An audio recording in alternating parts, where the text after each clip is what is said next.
የመረጥከውን አንድ መጽሐፍ ወስደህ እንትኖቹን ትሰራለህ። እዚህ ጋር የተቀመጡ የኮንቴንቱ ምን እንደሆነ ለምሳሌ ዘፍጥረትን ብትመርጥ ዘፍጥረት መጽሐፍ ኮንቴንቱ ምን እንዳለው ዋና ቴሞቹ ምንድን ናቸው? ዘፍጥረትን ስናስብ ዘፍጥረት ላይ የሚወሩ ሜጀር የሆኑ ቴሞች ምን ናቸው የሚል ነው አንደኛው። ዘፍጥረት ላይ ለምሳሌ ዘፍጥረት 50 ምዕራፍ አለው። በዚህ 50 ምዕራፍ ውስጥ ኮንቴንቱን ማን የጻፈው፣ መቼ ነው የተጻፈው፣ ኮንቴንቱ ምንድን ነው ያለበት፣ ያንን ኤክስፕሌን የምታደርገው አንድ መጽሐፍ ወስደ ማለት ነው። ከዛ ቴሙን ታብራራለህ። በሳልቬሽን ሂስትሪ ውስጥ የዚህ መጽሐፍ ደግሞ ሮል ምን እንደሆነ ይህንን መጽሐፍ ለምሳሌ አሁን ጀነሲስን ነው ምሳሌ የሰጠው። የጀነሲስ መጽሐፍ ምንድነው ሮሉ ምንድነው እና ደግሞ ክርስቶስን በዛ ውስጥ እንዴት ነው ማየት የምንችለው? ይህንን ክላስ ላይ የተወሰነውን አንስተናል፣ ግን መጽሐፍ ሰጥቻችኋለሁ። መጽሐፍ የኦልድ ቴስታመንት ሰርቬይ መጽሐፍ ደርሰዋል አይደለ? ኖቱም መጽሐፉ ሌክቸር ኖትም አለ፣ መጽሐፍም አለ። መጽሐፍ አልደረሰም? መጽሐፍ አለ። እዛ መጽሐፍ ላይ ይሄ እዚህ ጋር ያስቀመጥኩላችሁ መጽሐፍ አለ። እንደ ቴክስት ቡክ የምጠቀመው መጽሐፍ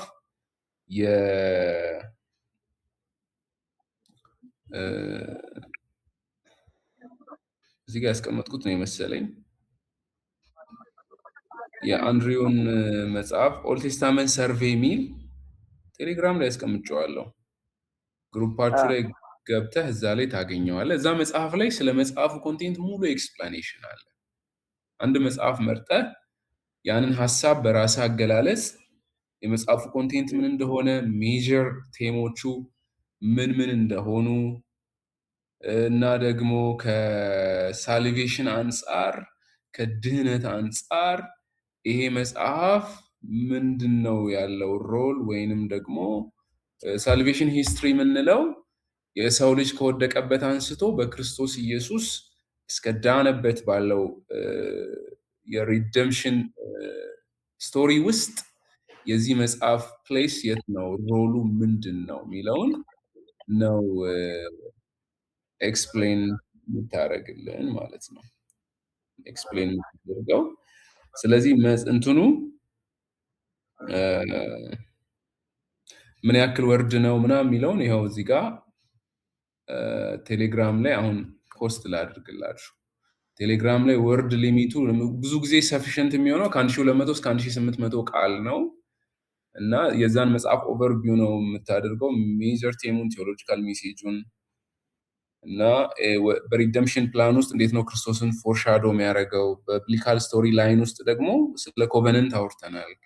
የት ነው ይሄ መጽሐፍ ሄዶ ፊት የሚያደርገው፣ ይሄ መጽሐፍ ሄዶ የሚገጥመው የት ነው የሚለውን ኤክስፕሌን ታደርጋለህ ማለት ነው። አንደርስታንድ አድርገዋል ሀሳቡን? አሁን ሀሳቡ ተረድቼ ያለው። እሺ ለአንተ ልላክልህ። እሺ የእንትኑን ይህንን በኋላ ላይ ፖስት አደርገዋለሁ እና ሌላ ጥያቄ እንትን ነው ባለፈው ጠይቄው ነበረ። እሺ ላይብሬሪውን እንድትላክልኝ ጠይቄው ነበረ፣ አልተላከም። ማለት ነገሮች ነው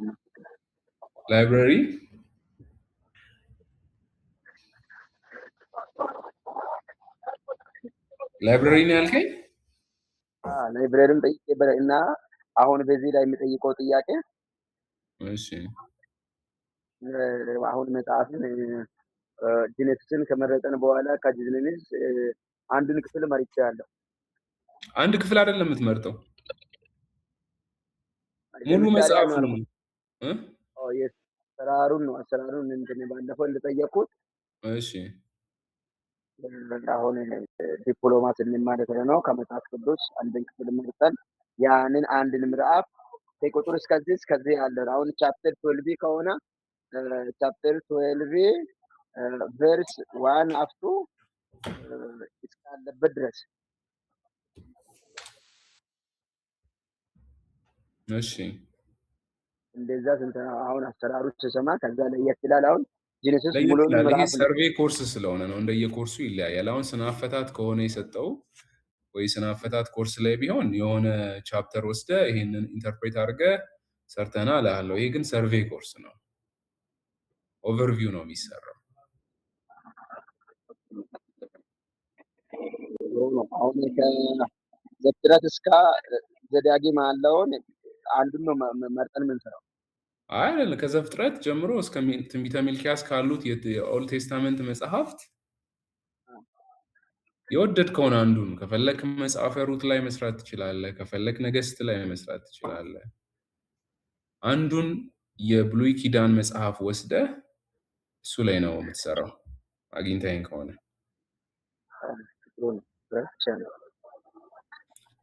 ኦኬ ስለዚህ እንደዛ ከሆነ እንትኑንም ልኬልሃለሁ።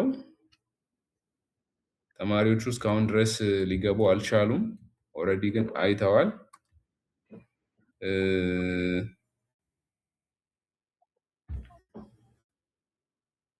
እኔ ዝም ብዬ አሳይመንቱን እዛው ላይም ፖስት አድርጌልሃለሁ አንተ ጋር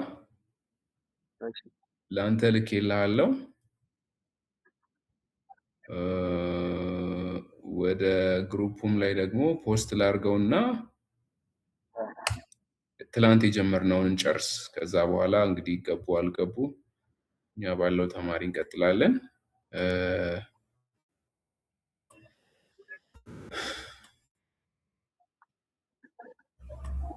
ኦኬ ትላንትና ያቆምነው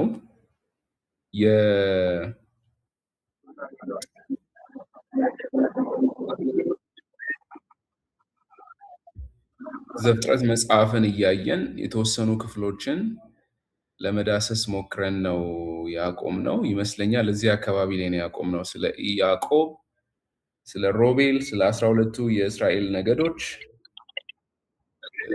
የተወሰነ ነገር አንስተን ስለ ክሪስቶሎጂካል ፉልፊልመንት ያነሳን አይመስለኝም። ሁለት ስላይድ ነው እንደዛ ነው የሚቀረው መሰለኝ። ወደ 4 ስላይድ ይቀራል። ስለ 12ቱ የእስራኤል ነገዶች እዛ አካባቢ ጀምረን ነው ያቆምነው። ለማንኛውም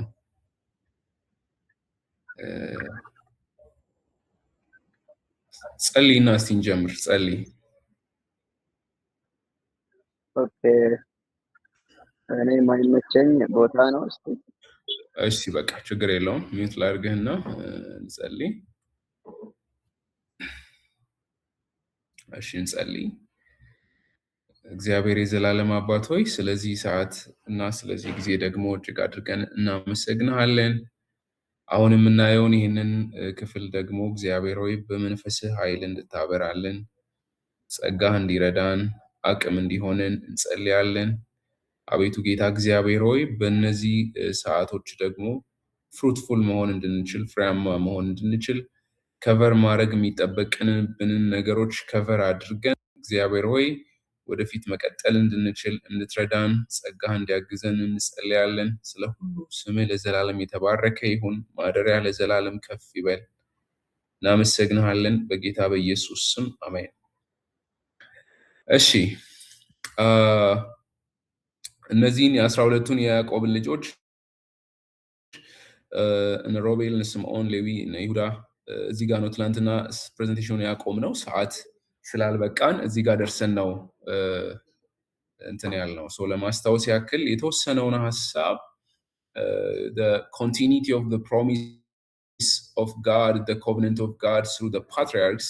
We divided Genesis from chapter 1 up to 11 is one portion from the big portion of the Pentateuch, which starts from Genesis and ends in Deuteronomy chapter 34. So the first part is starting from Genesis 1 up to 11, and the second part is starting from Genesis 12 up to Deuteronomy chapter 34. Or Genesis by itself is divided into two, which starts from Genesis 1:11 and 12 up to 15. So when we start chapter 12, we discussed about Abraham's phase and his promise, God's promise to his descendants and for his son. So how God continued in his promises to bless Abraham and to bless his family. ከዛ በኋላ በእነዚህ በአብርሃም በይስሐቅ እንዲሁም በያዕቆብ ውስጥ እግዚአብሔር የገባውን ኪዳን ለማየት ሞክረናል። እነዚህ ከቻፕተር 12 አንስቶ እስከ ጀነሲስ ቻፕተር 21 ያለውን ሀሳብ የተወሰነውን ነገር አይተናል። ሶ የእግዚአብሔርን ፕሮሚስ ኪፐር መሆኑን እና እግዚአብሔር ደግሞ በአንኮንዲሽናል በሆነ ወይ እግዚአብሔር ታማኝነቱን እየገለጠ እንደቆየ ለማየት ሞክረናል። ከዛ ያዕቆብ ደግሞ ከእግዚአብሔር ጋር ታገለ እና እግዚአብሔር ያዕቆብን አገኘው። ያዕቆብን በመንገድ ላይ አገኘው። ያዕቆብ በጣም በብዙ ስትራግል ውስጥ ያለፈ ሰው ነው። ያዕቆብ በህይወቱ በብዙ አይነት ችግር ውስጥ አልፎ እግዚአብሔር ጋር ታገለ። ኤሳው ነኝ ብሎ አባቱን ያዕቆብን ሲያታልል እንደነበረ አሁን ግን እዚህ ጋር ማታለል አልቻለም። እግዚአብሔር ጠየቀው what's your name አለ። who are you? what's your name? So here he cannot manipulate God. He manipulated Isaac his father. ነገር ግን እዚህ ጋር መጥቶ እግዚአብሔርን ማኒፕሌት ማድረግ እግዚአብሔርን መሸወድ አልቻለም። So he revealed God's name, his name to God, that his name is Jacob. አታላይ እንደሆነ ስሙ ያዕቆብ እንደሆነ እዚህ ጋር ገልጦ ምዕራፍ 32 ላይ እዚህ በቤቴል የሆነውን ታሪክ እናውቃለን። ከእግዚአብሔር ጋር ታገለ ይላል። ከእግዚአብሔር ጋር ታገለ። ታግሎም ደግሞ እንዳሸነፈ መጽሐፍ ቅዱስ ይነግረናል። ከመላእክት ጋር ታገለ ይላል ትንቢት መጽሐፍ ላይ ሄዶ but Jacob wrestled with God. Jacob at this point he's totally changed person, because in his whole life we will also see the life of Moses. They have some parallels between Moses and Jacob, but Jacob wrestled here, but in his life he passed through suffering and struggle. He lived in his father-in-law house. The father of his wife is Rachel and Leah. So Rachel and Leah, they were the children of Laban, his father-in-law. ምን ያክል ከባድ እንደሆነ ለወንድ ልጅ በአማት ቤት ወይንም ደግሞ በአማች ቤት ሄዶ መኖር፣ እዛ እየሰሩ መኖር፣ it's very very challenging life። ነገር ግን እግዚአብሔር በዛ ውስጥ ያዕቆብን ሰርቶት የነበረውን ያንን ኩራቱን የነበረውን ትዕቢቱን ያንን ሁሉ ጥሎ እዚህ ጋር ሲደርስ in chapter 32 he struggled with God. He fighted for blessing. He has a blessing, but he asked, I will not leave you until you bless me. I will not leave you until you blessed me. That's what he said in Genesis chapter 32. So God changed his name. God changed his name. He said, God said, you will no longer be Jacob. He said, your name will no longer be Jacob. In verse 22, when you see that he was fighting, he was struggling. The man said, let me go, for it is daybreak. But Jacob replied, I will not let you go unless you bless me. And the man asked, what's your name? He said, Jacob, he answered. But the same question he was asked by his father, Isaac. Isaac said, who are you? He said, I'm Esau. I'm Esau. So he manipulated his father. So then the man asked, your name will no longer, the man said, will no longer be Jacob, but Israel, because you have struggled with God and with human and have overcome. ከሰውም ከእግዚአብሔርም ጋር ታግለህ አሸንፈሃልና ስምህን እስራኤል ብየዋለሁ ይለዋል። So Jacob is totally changed here. He received a blessing, and he understand his leadership role in his family. So the legacy, as you see, Isaac's blessing include, but your sword, when Isaac blessed Jacob, he said, by your sword you shall live, but to your brother's hill your desire shall be, and you shall serve him. This uh, establishes Jacob's role as the chosen heir disputes Esau's birthright. Esau was the firstborn. He has the birthright to receive the blessing, but God blessed and God chose Jacob. That's what the Bible says. I loved Jacob, but I hated Esau. በትንቢት መጽሐፍ ላይም እንደሚል እግዚአብሔር በሉዓላዊነቱ ያዕቆብን ወደድኩ ኤሳውን ጠላው ያለበት ነው ማለት ነው። So these 12 tribes were came from Jacob. The 12 tribes were from Israel. The Reuben, Simon, Levi, Judah, Dan, Naphtali, Gad, Aser, Issachar, Zebulun, Joseph, and Benjamin. These are the 12 tribes of Israel. So Joseph, the story of Joseph also is another story that you see in Genesis. He betrayed by his brothers. He betrayed. He sold into slavery, and he was tested in his slavery. He was tested in the house of Potiphar, and also he was tested in prison, and he was exalted from prison to the palace. God bring this man, a faithful man, a man of integrity. God bring this Joseph from prison, and he exalted him in the position of the kings into the palace. Pharaoh bring Joseph from prison, and this Joseph brought salvation to Israel, to the 12 tribes of Israel. His brothers sell him into slavery. Joseph taken into Egypt, and he was falsely accused, and he was imprisoned. He was falsely accused by the wife of Potiphar while he was working as a servant in the house of Potiphar, and his wife, the wife of Potiphar, accused him, and he was thrown into jail, and he was slave, and also he became a prisoner in Egypt. So Joseph, while he was in prison, he was faithful person, and uh, he was also tested there. His leadership role was clear. He has a leadership ability. He dreamed, he has a dream. In his dream, he said to his brothers, I saw the 12, the 10 stars and the sun and the moon. They were bowing down to me. He said, he saw he has a leadership role. He was called to be a leader. He was called to be a king. So this vision tested him. Joseph, while he was in prison, he also interpreted dreams. በህይወቱ ባለፈባቸው መንገዶች ሁሉ ውስጥ የእግዚአብሔርን ማዳን የእግዚአብሔርን እጅ እያየ የሄደ ሰው ነው ዮሴፍ እና እግዚአብሔር ከዛ እስር ቤት ውስጥ አውጥቶ ወደ ፓወር እንዳመጣው ወደ ስልጣን እንዳመጣው ከፈርዖን ቀጥሎ ሁለተኛ ሰው እንደሆነ እንመለከታለን። ከዚህም በኋላ ደግሞ ድርቅና ረሃብ ተከስቶ በቤተሰቡ መካከል ያን ቤተሰብ ደግሞ ተመልሶ ወደ ግብጽ ሲመጡ ያንን ህዝብ ደግሞ ወንድሞቹ ሲመጡ ያደረገውን ነገር እናውቃለን። በህይወቱ ውስጥ ያሳለፋቸውን ነገሮች እናውቃለን።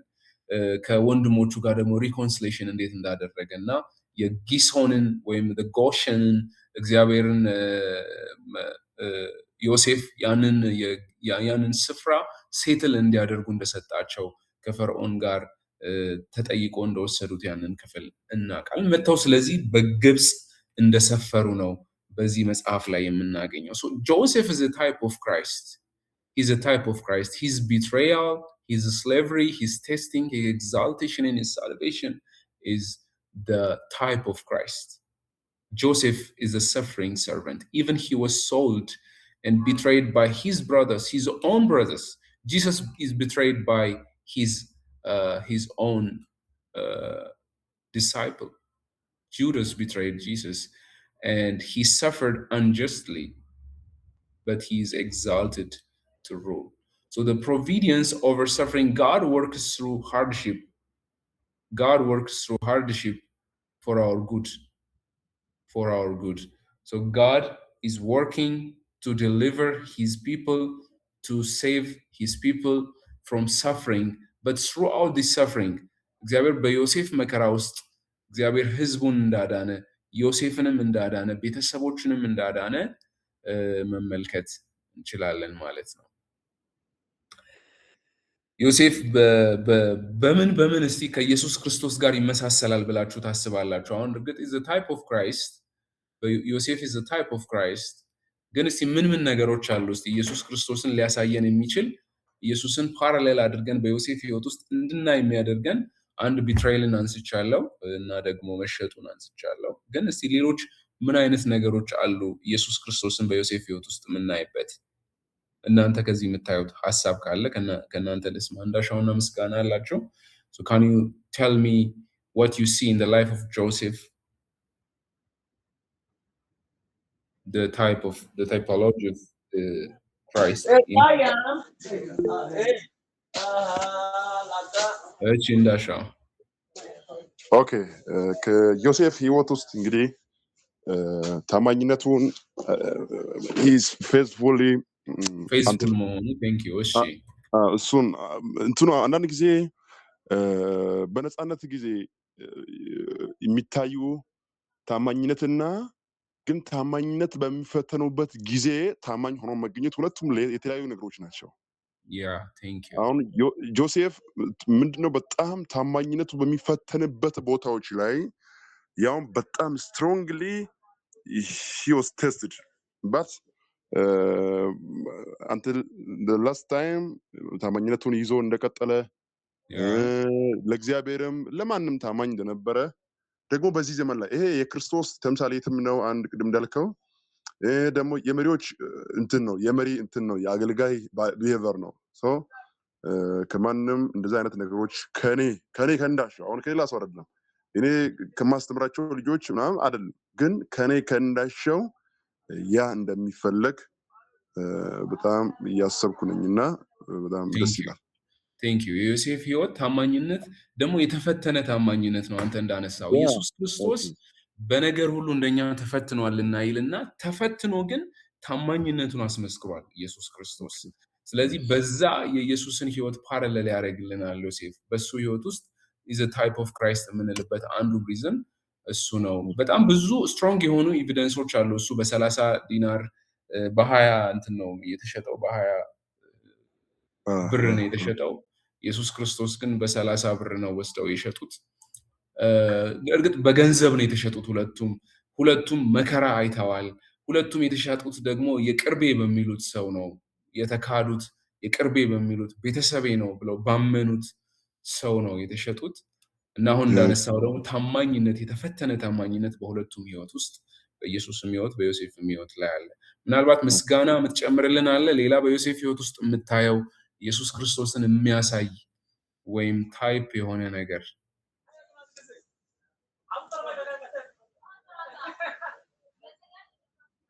ምስጋና እየሰማህን ነው? እየሰማን አይደለም መሰለኝ።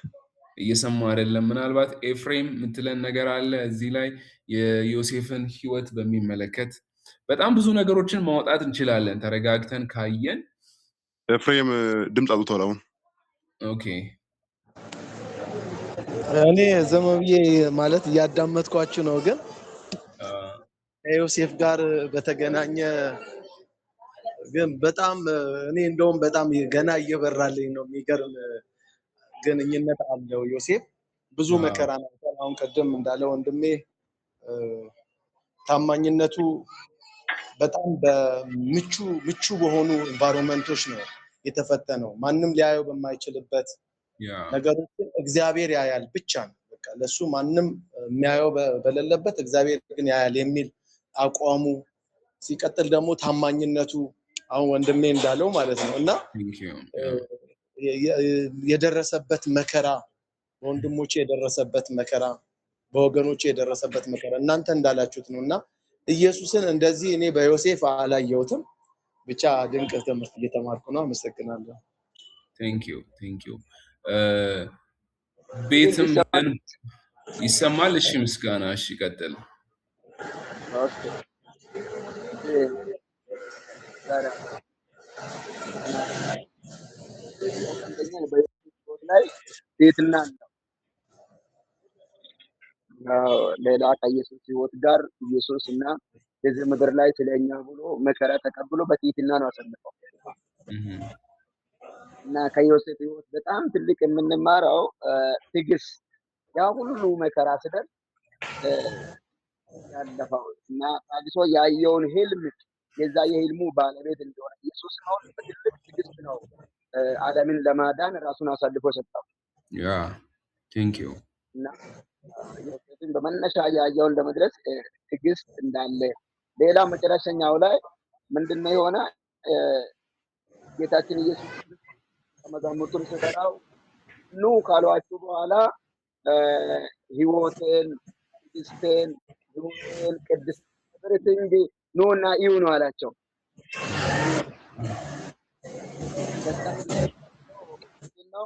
ኢየሱስን በይቅር ባይነት እኛን እንደተቀበለው ዮሴፍን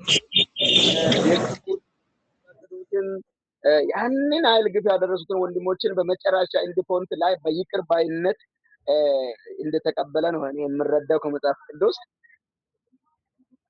ያ ትልቅ ፖይንትም ነው ያነሳው። ትዕግስትና ይቅር ባይነት እነዚህ ኢየሱስን ፓራሌል የሚያደርጉ ናቸው። ኢቭን የዕብራውያን ጸሐፊ ጠቅሶ እርሱ በመስቀል ላይ ጭንብል መከራን ታግሶ ይላል።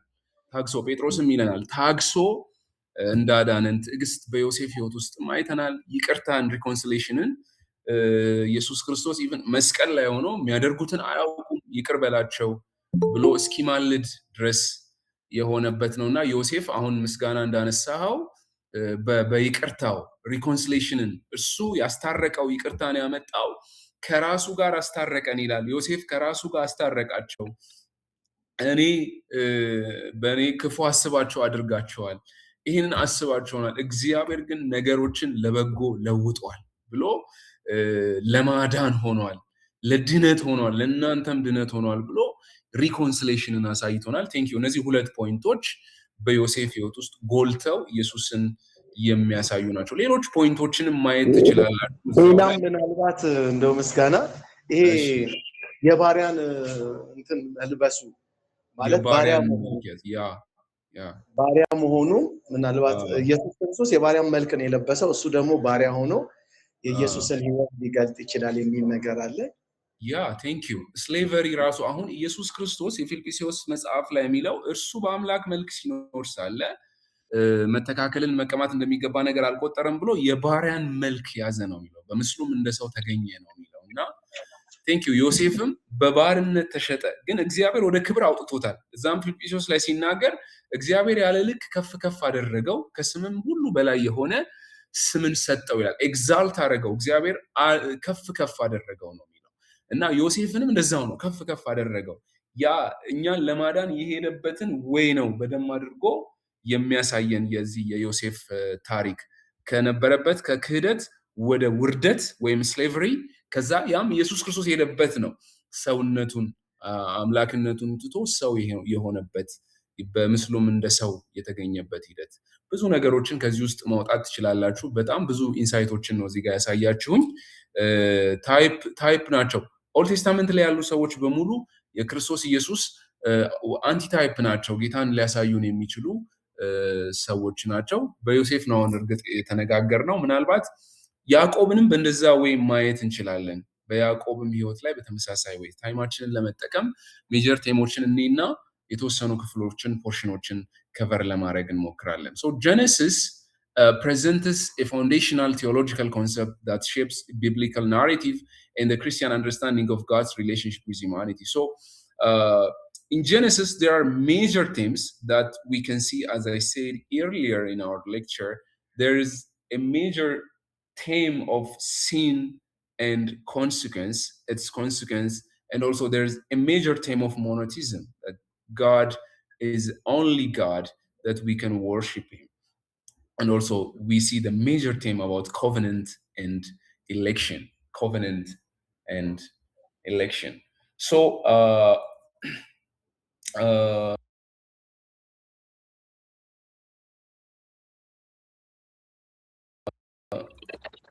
the sin is as I said earlier ኃጢአት በዚህ ዓለም ላይ ነበረ የገባው በአዳም በኩል እንደገባ እናውቃለን ገባ ይላል ገባ ካለ it's not there in the first place እዛ አልነበረም ማለት ነው በአዳምና በሔዋን አለመታዘዝ ምክንያት ኃጢአት ወደዚህ ዓለም ገብቷል so this is the universal impact that affects all of humanity all of creation through this disobedience so this is a broken relationship between God and humanity so the relationship between God and the relationship between humanity is broken because of this sin because of this disobedience and the consequence of sin is losing his presence በኃጢአት ምክንያት የሆነው የእግዚአብሔርን ፕሬዘንስ አጣን ሶ ያንን ሪስቶር የማድረግ ሂደት ነው ሙሉ መጽሐፍ ቅዱስ የሚነግረን ወደ እግዚአብሔር እንዴት ሪስቶርድ እንደሆነ so the promise of redemption through God's offspring so sin's consequence ripples through history affecting all humanity and creation አንድ ታሪክ ልንገራችሁ አንድ ሰውዬ ምናልባት ሰምታችሁት ሊሆን ይችላል ሁሉ ጊዜ ጉድጓድ ይቆፍራል ጉድጓድ እየቆፈረ አንድ ሀብታም ቤት ውስጥ ነው የሚሰራው ችግኞችንም እንትን ይላል ጉድጓድ ይቆፍራል ይሄንን ስራ ሲሰራ እንጨት ይፈጣል ያንን ሲያረግ ሁሉ ጊዜ ወይ አዳም እያለ ነው እንትን የሚለው የስራን ይስጥ አዳም የስራን ይስጥ በአንተ ምክንያት ነው ይሄንን ሁሉ መከራ ማየው እያለ ሁሌ እንደዛ እያለ ነው የሚሰራው እና የቤቱ ባለቤት ሁሉ ጊዜ ይሄንን ሲሰማ አንድ ቀን ጠየቀው ምን ሆነ ነው ሁሉ ጊዜ ወይ አዳም የስራን ይስጥ እያልክ ሁሉ ጊዜ የምትሰራው እና ምንድነው ችግር ምንድነው ሲለው አዳም እንደዚህ ባያረግ ኖሮ እኛ እንደዚህ እንሰቃይ ነበር የሱ ስራ ነው አሁን እንደዚህ መከራዬን ማየው ብሎ ይለዋል ከዛ ሰውየው እኔ አሁን ወደ ሌላ ሀገር ሊሄድ ነው ሩቅ ቦታ ሄዳለሁ ግን ቤቱን አንተ እንድታይልኝ ፈልጋለሁ እና ቤቱን ላሳይ ይለዋል ደስ አለው እሺ ብሎ ሄደ እና ቤቱን ጠብቅ ሁሉንም ነገር መጠቀም ትችላለህ አለው የፈለከውን ነገር መውሰድ ትችላለህ ይሄ ቤት ውስጥ ያለውን ነገር በሙሉ መጠቀም ትችላለህ ሻወር ቤቱን ሽንት ቤቱን ሁሉ ነገር አሳየው ቤቱን መኝታ ክፍሉን ልብሶችን ሁላ መጠቀም ትችላለህ የፈለከውን ነገር አድርጋለው እና እኔ እስክመለስ ግን የሆነች ሳጥን ሰጠውና እቺን ሳጥን እንዳትከፍታት አለው እኔ ስመጣ እቺን ሳጥን ሳትከፍት አስቀምጠ ትመልስልኛለህ አለው ከዛ ሰውየው ሄደ ማለት ነው ዜን ሰውየው በቃ ደስ አለው ቤት ውስጥ መዝናናት ጀመረ ስራዎችን በቃ ብዙም አይጨናነቅም ምግብ የፈለገውን ይበላል እየተዝናና ግን ውስጡን ይከነክነዋል ምንድነው እዚች ሳጥን ውስጥ ምንድነው የሰውዬ ያስቀመጠው ሁሉን ነገር ፈቅዶልኝ እዚህ ውስጥማ የሆነ ነገር ቀብሮበት የሆነ ነገር አድርጎ ነው እቺ ሳጥን እንዳትከፍታት ብሎ ያለኝ እንደው ዝም ብዬ ትንሽ እንኳን ከፈት አድርጌ ባያት ይላል እና 3 ቀን ቆየ 4 ቀን ቆየ አልቻለም እንደው እስቲ እንደው ምን ዝም ብዬ አይቼ ዘጋዋለሁ ምንም ችግር የለውም ምናምን ብሎ አሰበና ሳጥኑን ታግሎ እንደምንም ቁልፉን ከፍቶ ሳጥኑን ሲከፍተው ከውስጥ ወፍ ነበረች በራ ሄደች ከዛ እንዴት አድርጎ ያዛት ወፊቷም ቤት ውስጥ ቢሮጥ በዛ ቢሮጥ በራ ወጣ ሄደች ወፊቷ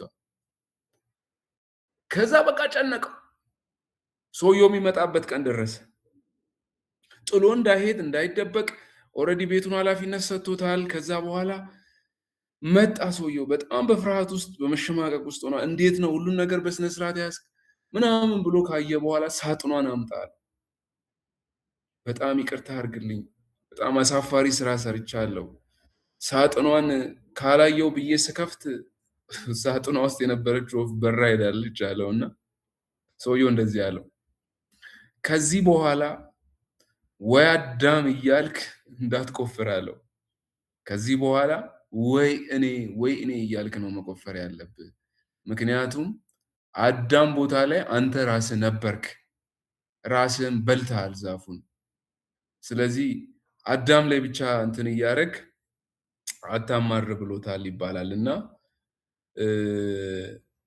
አዳም የኛ ሪፕሬዘንታቲቭ ነበር እና ወንጌላዊ ደሉ ሲናገር አባታችን አዳም በከፈተልን አካውንት እኛ ልጆቹ ደግሞ የተቻለንን ሁሉ እናስቀምጣለን ብሏል።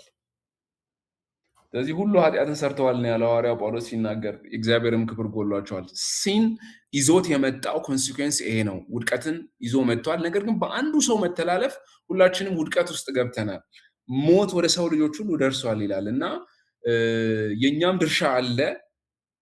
ነገር ግን የአንዱ ሰው መተላለፍ አዳም ሲተላለፍ እኛ በአዳም ጉልበት ውስጥ ስለነበርን የዛ ተካፋዮች ሆነናል ለማለት ነው። ይሄንን ምሳሌ ነገርኳችሁ። ሌላኛው ሞኖቲዝም ነው። ስፔክትረም ኦፍ ሞኖቲዝም is from preference for one deity to exclusive worship. There are different polytheistic worship even when Abraham was called in Genesis chapter 12. እግዚአብሔር አብርሃምን ከህዝብ ከቤተሰቦች ተለይተው ውጣ ሲለው በዛን ጊዜ ፖሊቲዝም እንደነበረ ጆሹዋ ላይ ሄዳችሁ ስታነቡ ከነአን ላይ there was a polytheism። እግዚአብሔር ግን ሞኖቲዝምን በደንብ ትልቅ ኤምፋሲስ ሰጥቶ እግዚአብሔር ብቻ ነው አምላክ፣ ሌሎችን ግን አጋንንቶች ናቸው፣ አምላኮች አይደሉም፣ ሊመለኩ አይገባም ብሎ መጽሐፍ ቅዱስ ጀነሲስ ላይ በደንብ አድርጎ ያስረዳናል ማለት ነው። ከሌሎች አማልክቶች ሁሉ የተለየ እንደሆነ so this Genesis lays a foundation for Israel's later monotheism that you find in Exodus and Leviticus in the next portions of the Old Testament. Covenant is also another theme that God made a covenant with Abraham. He continued this covenant with Isaac and continued with Jacob and Joseph and his brothers in the nation of Israel. So God's covenantal structure includes, I mentioned this yesterday, land, descendant, and blessing. These three things are major things in the covenant structure and the redemptive mission through Abraham family. God will bless all of the nations. እግዚአብሔር ልቡ አሁንም ዓለምን ሁሉ ማዳን ነው፣ ህዝቦችን ሁሉ ማዳን ነው። በአንተ የምድር ነገዶች ሁሉ ይባረካሉ ነው ያለው። The heart of God is still into Gentiles and to save all of the world. He said, I'm not going to bless you, Abraham, that you would consider yourself as a blessed person, but I will bless you so that you will be a blessing to the nation, a blessing to the Gentiles. God's heart, starting from Genesis chapter 3, is to save all of humanity. That is the universal problem. Sin is a universal problem. So the covenant with Abraham is central to Genesis theological message. What are Christological fulfillment in Genesis? What are the Christological fulfillment in Genesis? Christ is a better Adam, a better Adam. ኢየሱስ ክርስቶስ አዳምን ሊወክል የሚችለው በምንድን ነው? እስቲ ምናልባት እዚህ ላይ የተወሰነ አንዳንድ ፖይንቶችን አንሱልኝ። ኢየሱስ ክርስቶስን አዳም ነው ይለናል ጳውሎስ። is a second Adam። ግን እንዴት ነው ኢየሱስ ክርስቶስ አዳምን ሊወክል የሚችለው? አዳም ውስጥ እስቲ ኢየሱስን የሚያሳይ ነገር አለ ወይ? አዳም ውስጥ ኢየሱስ ክርስቶስን የሚያሳይ ነገር፣ ኦፖዚት ነገሩን ማሳየት ትችላላችሁ። ግን በዋናነት ኢየሱስ ክርስቶስን ስንፈልግ ክርስቶሎጂካል ፉልፊልመንቶችን ስናይ we need to see the work of Christ, how he saved us in his life, and the identity of Christ. The work and the identity of Christ. ስለዚህ በኢየሱስ ክርስቶስ ማንነትም በሰራውም ስራ ውስጥ እስቲ አዳምን ስታዩ የሚያሳየው ነገር ምን አለ? ኦኬ ትንሽ ላውራ ነኝ። እሺ ኢየሱስ ክርስቶስንና አዳምን የሚያገናኙ አንዳንድ ነገሮች አሉ መጽሐፍ ቅዱስ እንደሚነግረን። first of all Adam and Jesus Christ are they have similarity parts. ከነሱም ደግሞ የተወሰኑቱ ለምሳሌ አዳም የአዳም ስራ ዓለምን የሚወክል ነው በመጀመሪያ። ሁለተኛው ደግሞ he is able to the fulfill የሆነውን የእግዚአብሔርን ፈቃድ የእግዚአብሔርን ፕሬዘንስ ቴስት ያደርግ ነበር ከውድቀቱ በፊት። ሙሉ በሙሉ እግዚአብሔርን ድምጽ የማስተናገድ ችሎታ ፖቴንሻል ነበረው ከውድቀቱ በፊት ማለት ነው። ሶ ያኛው ደግሞ ቅድም መጀመሪያ እንዳልኩት በቃ የሱ ስራ ዓለምን የሚወክል ዓለምን ሁሉ የሚዳረስ ነገር ሆኗል። ኢየሱስ ክርስቶስ እንደዚህ ነው እንግዲህ ያው ሐዋርያ ጳውሎስ ቅድም አንተም ስታወራ ነበርና ሮሜ ምዕራፍ 4-5 ላይ እንትኖችን ኮምፓሪዥን ያስቀምጣል። የአዳም ስራ ከኢየሱስ ክርስቶስ ጋር እነሱ የሚገናኙበት ፓርቶችን በስፋት ያሳይና ግን የተሻለ እንደሆነ በእርሱ በኩል ዓለም ሁሉ እንዲህ ሆኗል፣ ደግሞ በዚህኛው በኩል ደግሞ ዓለም ሁሉ እንደዚህ ይሆናል። ስራዎቹ ሪዛልቱ የተለያየ ነው። ሁለቱም ዓለምን የማዳረስ ስራ ነው፣ ግን ሪዛልቱ ጋር ቫሪሽኑ አለ። ስለዚህ እንደዛ ነው ምናልባት እኔ ማውቀው። ቴንክ ዩ። ሁለቱም ሪፕሬዘንታቲቭ መሆናቸው ነው አንድ ጥሩ ፖይንት ያነሳል። አዳምም ሂዝ ሪፕሬዘንታቲቭ ፎር ኦል ኦፍ ሂውማኒቲ ኤንድ ክራይስት ኢዝ ኦልሶ ሪፕሬዘንታቲቭ የሚለውን ነው በደንብ ለማሳየት የሞከርከው። ቴንክ ዩ። በዛ ሁለቱም ይመሳሰላሉ። አዳም የሰውን ልጆች ሁሉ እንደወከለ ኢየሱስ ክርስቶስም ወክሏል። አዳም ለውድቀት ወክሎናል፣ ኢየሱስ ክርስቶስ ለትንሣኤ ወክሎናል፣ ለጽድቅ ወክሎናል። አዳም ለኃጢአት ወክሎናል እና ቴንክ ዩ። ሁለተኛው ሀሳብ ምናልባት ሙሉ በሙሉ ከውድቀቱ በፊት ሙሉ በሙሉ የእግዚአብሔርን ድምፅ የማስተናገድ ፖቴንሻል ነበረው። አይ ቲንክ እሱ ነገር ኢየሱስ ክርስቶስም ሙሉ በሙሉ እግዚአብሔርን እንግዲህ ፍጹም አምላክ ሰውም ነበር፣ ግን ሙሉ በሙሉ እግዚአብሔርን ኃይል እግዚአብሔርን ሀልዎት ፕሬዘንሱን የማስተናገድ ፖቴንሻል ነበረው። አዳምም ከውድቀቱ በፊት አይ ቲንክ እንደዛ ይመስለኛል መጽሐፍ ቅዱስ እንደሚል። ምናልባት ተጨማሪ ሀሳብ። ቴንክ ዩ። እኛ ኢቭን ወደ አዳም የሆን ነው ወይም ከአዳም አይደንቲቲ ውስጥ የገበነው በምንድን ነው? በመወለድ ነው አይደለ? ሁላችንም we are born into humanity። እኛ በአዳም ውስጥ ነን ስንል ስለ መልከጼዴቅንና እኮ የዕብራውያን ጸሐፊ መልከጼዴቅንና ሌዊን ሲያወዳድር ሌዊ በመልከጼዴቅ ጉልበት ውስጥ ነበረ ነው የሚለው። በአብርሃም ጉልበት ውስጥ ነበር። አብርሃም አስራትን አንስቶ ለመልከጼዴቅ ሲሰጠው ይላል። እኛ በአዳም ጉልበት ውስጥ ነበርን። ስለዚህ እኛ ያንን ደግሞ ያገኘነው በበርዝ ራይት ነው። ወደ ኢየሱስም የምንገባው በበርዝ ራይት ነው። ማንም ዳግመኛ ሲወለድ ነው ያለው ኢየሱስ ክርስቶስ። ያም ፊግራቲቭ ፖይንት አለው። ቴንኪው። እሱም በደንብ ፖይንቱን ያሳየናል። አክሽናቸው የሰሩት ስራና ያመጡት ሪዛልት እንደ አንቲቴሲስ ጳውሎስ የሰራው አንቲቴሲስ ነው የሰራው። አንቲቴሲስ ማለት ሁለት ኦፖዚት የሆኑ ነገሮችን እንደማወዳደር ነው። አዳም ፌል አድርጓል፣ ኢየሱስ ደግሞ ሰክሲድ አድርጓል። እንደዛ ነው አይደለ? የጳውሎስ ኮምፓሪዝን ሁለቱን እንትን ያደርጋቸዋል። ሁለቱን አንዱ ዲስኦቢዲየንት ነው፣ አንደኛው ደግሞ ኦቢዲየንት ነው። ኦፖዚቱን እሺ፣ በኦፖዚቱ እኔ አዳም ከእግዚአብሔር ቤት አስባርሮናል። ኢየሱስ ክርስቶስ ደግሞ ይዞን ገብቷል ወደዚያ የሚለውን ያሳየናል። ሶ ሪቨርስ ነው፣ አንቲቴሲስ ነው። is an anti-type, is a type of Christ, but Paul what mentions in Romans is antithesis. Adam's disobedience brought sin and exile. Christ's obedience bring righteousness and restoration. What about Noah? እስቲ የኖሃ ላይ እስቲ እዚህ ላይ ኖሃስ እንዴት ነው ኢየሱስ ክርስቶስን ሊያሳየን የሚችለው? ከዛ ሌሎቹን ጠቀስ አድርጌ አልፋለሁ። ስለ ዮሴፍ ስላየን ኖህ እስቲ ኖህ በምንድን ነው ኢየሱስን ሊያሳየን የሚችለው?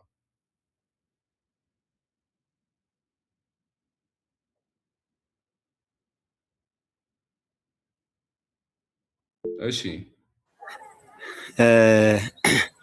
ኖህንና ኢየሱስን ህይወት ስንመለከት የኖህ ህይወት ውስጥ ኢየሱስን የምናየው ኖህ ከእግዚአብሔር ጋር በነበረው በጽድቅ ማንነት ሌሎችን የሰው ዘርን ለማዳን የሰው ዘርን ለማትረፍ በተለይ ይሄ የማዳን ይሄ ሪደምፕሽን ጋር ስንያይ ኢየሱስ ክርስቶስም በሰራው ጽድቅ ነው ሁሉንም የሰው ዘርን ያዳነውና ኖህም ደግሞ ከእግዚአብሔር ጋር ባደረገው አካሄድና የጽድቅ ስራ በሰራው መርገም የሰው ዘርን አስቀርቷል። የማዳን ስራ አንጣር ተመሳሳይነታቸው በዛ ለመግለጽ ሞክራለሁ። ቴንክ ዩ። በማዳን ላይ ኖህ ራሱንም አድኗል፣ ቤተሰቦቹንም አድኗል እና ደግሞ ይህንንም በማድረጉ ኢየሱስ ክርስቶስን ወክሎልናል ነው የፍሬው ሐሳብ። ኢየሱስ ክርስቶስም በሰራው መታዘዝ የጽድቅ ስራ ለኛ ትልቅ ድነትን አምጥቶልናል። በዚህ ይመሳሰላሉ። ሌላስ ኢየሱስ ራሱ ጠቅሶታል በምን እንደሚመሳሰሉ። እሺ ምናልባት ታዛዥነቱ ኦኬ ስራ ሲለው ምንም ነገር በሌለበት ምንም ውሃ የለ ዝናብ የለ ደረቅ ምድረ በዳ ያን ያክል ዓመት ታዞ መስራቱ እኔ በጣም ድንቅ የሆነ እንትን ነውና መታዘዙን ኢየሱስ ክርስቶስም እንደታዘዘ ነው የሚናገረውና መታዘዙን አይቀርም። ቀደም ወንድሜም እንዳለው መቤዠቱ ደግሞ ሁለተኛ ላይ ሰውን የማዳን ስራ ላይ በጣም ተሳትፏል። ዘር እንዳይጠፋ ምክንያት ሆኗልና ያም ምናልባት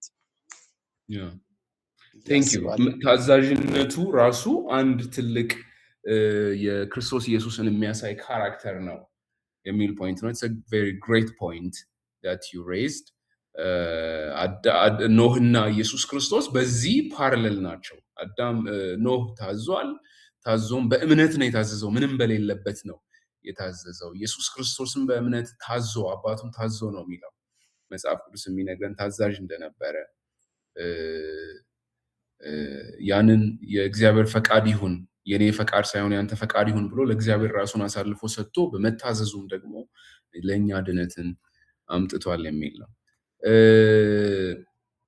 ሌላኛው ኢየሱስ ክርስቶስ ራሱ የጠቀሰው ነገር አለ። ጀጅመንት እና የኢየሱስ ክርስቶስ ሁለተኛ መምጣት እና ኢየሱስ በማቴዎስ ወንጌል ላይ ሲጠቅስ የሰው ልጅ በሚመጣበት ቀን ደግሞ ልክ እንደ ኖህ ዘመን ይሆናል ይላል። በዚህ ሪፕሬዘንት አድርጓል ነው የሰከንድ ካሚንግ ኦፍ ክራይስትን ሪፕሬዘንት አድርጎልናል። ያንን ዘመን ወክሎልናል። ያንን ዘመን ወክሎ ኢየሱስ ክርስቶስ ሲመጣ እንዴት ጀጅመንት እንደሚሆን እንዴት ደግሞ እግዚአብሔር ፍርድን እንደሚያመጣ እና አንዱ በወፍጮ ላይ አንዱ በሁለት ሰዎች ይኖራሉ፣ አንዱ ይወሰዳል ሌላኛው ይቀራል ይላቸዋል። እና ሁለት ሰዎች በእርሻ ይሆናሉ፣ አንዱ ይወሰዳል ሌላው ደግሞ ይቀራል ይላል። እና ወዴት ነው የሚወሰዱት? ልክ በኖህ ዘመን እንደነበረው ነው ይላቸዋል ኢየሱስ ክርስቶስ። እና የሚወሰዱት በኖህ ዘመን ላይ የሚወሰዱት የትኞቹ ናቸው የተወሰዱት በኖህ ዘመን?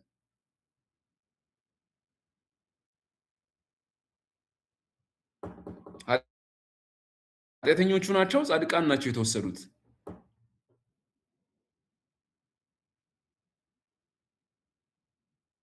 ወይስ አይሰማም ድምጼ? እሺ ፍሬው። ኃጢአተኞቹ ናቸው በውሃው ጥፋት የተወሰዱት። እዚህም ጋር ኢየሱስ ክርስቶስ ሴም ነገር ነው የሚነግራቸው። የኖህን ኮንቴክስት አወራቸው። ይወሰዳሉ አለ። ወዴት ነው የሚወሰዱት ብለው ደቀ መዛሙርቱ ሲጠይቁት ጥንብ ወዳለበት አሞራ ደግሞ ይሰበሰባል አላቸው። So he is a representative of the second coming of Christ. ያን በህይወት በዛ በኖረው ያንን አሳይቶናል። ኖ ፐርሰናሊ ባለው ህይወት ደግሞ ኢየሱስ ክርስቶስን በብዙ አይነት መንገድ ሪፕሬዘንት ሊያደርግልን ይችላል። ሌላኛው የሌሎቹንም ሰዎች ስንመለከታቸውና Abraham, Jesus is a better Abraham by fulfilling vocation, the source of blessing for all nations. በአንዱ አብርሃም ሰዎች እንደተባረኩ we are blessed through Christ. We have this blessing. And Jesus is the Isaac. I've mentioned this. In his obedience, in his pattern, in his promised son, he's the promised son. He's the heir and willing victim. He's willingly sacrificed himself. So Isaac prefigures the greater son who fulfills the promise and lays down his life. And Jesus is a true better Joseph. We discussed this one earlier. And Jesus is a fulfillment of proto-evangelion. The proto-evangelion is in Genesis chapter 3:15 that says there will be a seed. Jesus is that seed. Jesus promised the seed who defeats the serpent's power and the enmity, and the promise point forward to Christ's victory over sin. Genesis establishes a foundation for biblical theology by introducing a covenant relationship between God and humanity, which unfolds throughout the scripture. The creation, fall, the patriarchs, the Exodus, the kingdom, and the exile and the return. So for this whole of the story of the Old Testament, Genesis lays the greater foundation. What is the problem? What happened earlier? አሁን ምንድነው መንስኤው? ለዚህ ሁሉ ነገር ምንድነው ምክንያቱ የሚለውን መልስ የሚሰጠን ጀነሲስ ነው። This is a foundational book. Is the covenant foundation. Abraham's covenant is a foundational covenant that is established an initial covenant between Israel and God's chosen people. That's what says when God revealed to Moses in the burning bush. He said to him, I am the God of Abraham, the God of Isaac, and the God of Jacob. So covenantal foundation is continuous throughout the whole of the Old Testament, but its foundation is in the covenant with Abraham.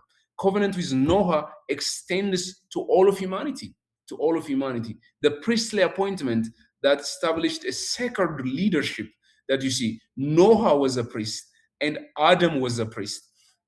አዳም ካህን እንደነበረ ትላንትና አንስተናል። በዛ የኤደን ገነት በመንለው የዚህኛው ምድራዊ ድንኳን ሪፕሬዘንታቲቭ በሆነው ኤደን ገነት ውስጥ አዳም ካህን ነው። አዳም በዛ አገልጋይ ነው። ማገልገል መጠበቅ የሚለው ለካህናቶች የተሰጠ ትእዛዝ እንደሆነ ትላንትና አንስተናል።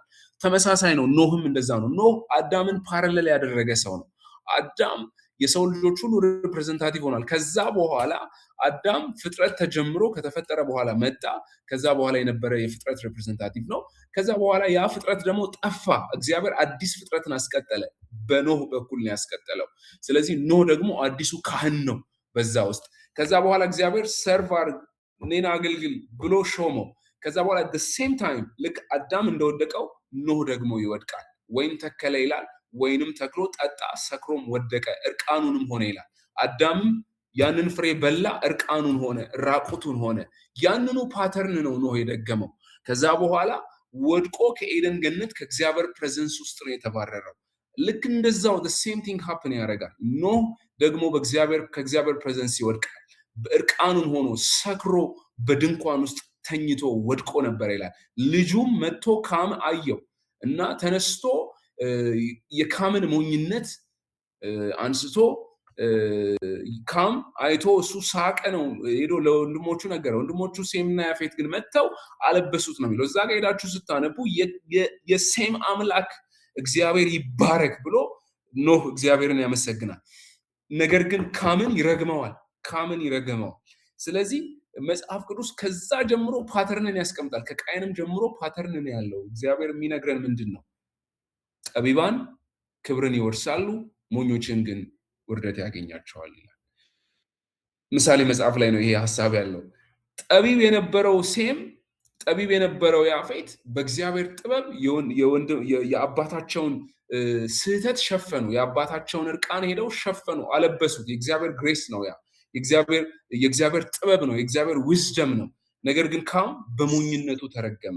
በሞኝነቱ ከእግዚአብሔር በረከት ጎደለ ማለት ነው። So the Pentateuch stands as the foundation of the Old Testament. The foundation of the Old Testament. Do you have any question, Ms. Ghana? Okay. So introducing God's creation, humanity's fall, and the beginning of redemption through covenant. Its structure, its theology, its literary diversity makes it essential to understanding the scripture. Not only as a prologue for the Old Testament, Genesis is a prologue, a foundation for all of the Bible. ስለዚህ ጀነሲስ ራሱ መግቢያ ነው፣ ለዚህ ስቶሪ መግቢያ ነው የሚለውን በደንብ አንደርስታንድ ማድረግ መቻል አለብን። ምናልባት እዚህ ላይ ጥያቄ ካላችሁ ዲስከስ ማድረግ እንችላለን። ጥያቄ ከሌለ ግን ወደ ኤክሶደስ ነው የምንሄደው። በዚህ ሐሳብ ላይ ጥያቄ ካላችሁ ጥያቄ ማንሳት ይቻላል።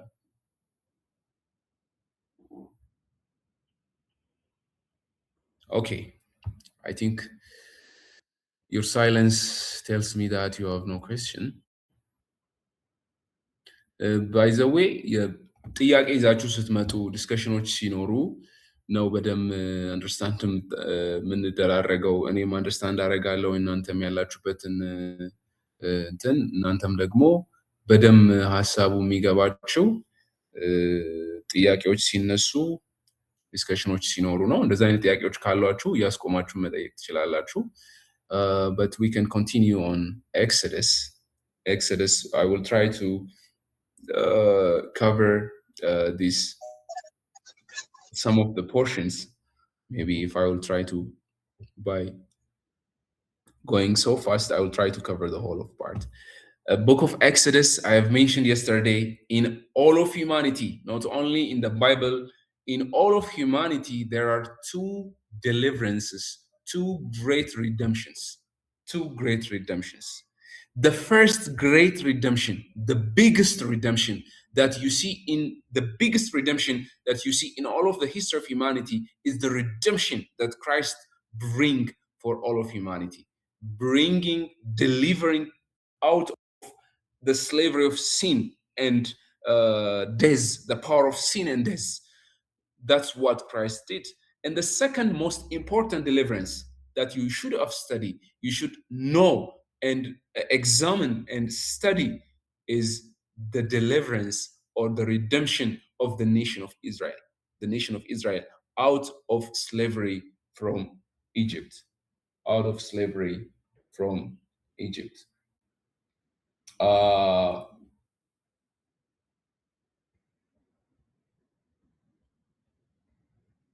So there is a divine presence of God, there is a redemptive work in the covenant law. We will see these parts so quickly. I will try to cover some of the parts so quickly. And most በጣም ኢምፖርታንት የሆኑ ኢሹዎችን ልንዘላቸው እንችላለን፣ ግን አስፈላጊ የሆኑትን ቤዚክ ኮንቴንቶችን ለማየት እንሞክራለን። The literary context of Exodus. Exodus connects us to Genesis. አሁን ቀጥታ ዝም ብሎ አይጀምርም ጀነሲስ።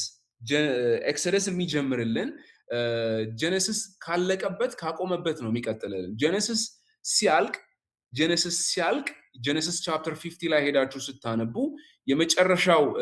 የመጨረሻው ምዕራፉ መዝጊያ ላይ ምዕራፍ 50 ላይ ዮሴፍ ሲሞት እና ደግሞ ስለሚመጣው ሪደምፕሽን ፕሮፌሲ ተናግሮ ነው። እስካቶሎጂካል ፐርስፔክቲቭ አለ ብለናል ባለፈው ስናነሳ።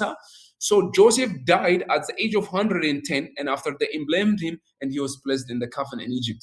So it ends with the days of Joseph, and it starts in Exodus with the birth of Moses. በዚህኛው በእንትና ሞት ጀምሮ ጨርሶ ከዛ በኋላ በሙሴ መወለድ ነው ኤክሶደስ የሚያበስረን ማለት ነው። ግን ኤክሶደስን ሲጀምር ቀጥታ ካቆመበት ስቶሪ there was the name of ስማቸውን ጠቅሶ ነው የሚጀምረው። የ12ቱን የእስራኤል ነገዶች እነዚህ ናቸው በእስራኤል የነበሩት ብሎ ከዛ በኋላ የመጣባቸውን መከራ እንዴት ሙሴ እንደተወለደ ነው የሚተርክልን ማለት ነው። So this connects and it forms a unified historical sequence with Genesis. Exodus ትላንትና ጀነሲስ በዕብራይስጥ ስሙ ምንድነው ነው ያለን? ቢግኒንግ ማለት ነው። ብረሺት ነው ጀነሲስ ብለን ጀምረናል። ትላንትና ስለ ጀነሲስ ስናወራ ጀነሲስ ቻፕተር 1 ቨርስ 1 ዕብራይስጡ የሚለው በረሺት በርሃ ኤሎሂም ኢተሸማይም ወሄታ አሬት፣ እግዚአብሔር በመጀመሪያ ሰማይንና ምድርን ፈጠረ ብለን ነው ያወራ ነው። በመጽሐፍ ቅዱስ ውስጥ ሁለት መጀመሪያዎች አሉ። ሁለቱንም በደንብ ማጥናት አለባቸው። የመጀመሪያው መጀመሪያ ጀነሲስ ነው። ሁለተኛው ቢግኒንግ ወይም መጀመሪያ የሚለው ጆን ነው፣ ጎስፕል ኦፍ ጆን ላይ ነው ብለን አነሳን። ከዛ በኋላ መጽሐፎቹ ሲጠሩ በመጀመሪያው እንትን ነው የሚጠሩት ብለን አነሳን። በመጀመሪያው እንትን ነው የሚጠሩት ብለን አነሳን። ኤክሶደስም ሲጀምር የመጀመሪያው ተርም የዕብራይስጡ የመጀመሪያው ተርም አይደለም። እዚህ ጋር እንትን የሚለን ጀነሲስ ላይ ብረሺት ነው አለን። እዚህ ጋር ግን ኤለሽሞት በኒ እስራኤል ስለ እስራኤል ነው እያወራ የሚጀምረው። የእስራኤልን ታሪክ ነው። እነዚህ ነገር ደግሞ የነዚህ ትውልዶችን በመጥቀስ ነው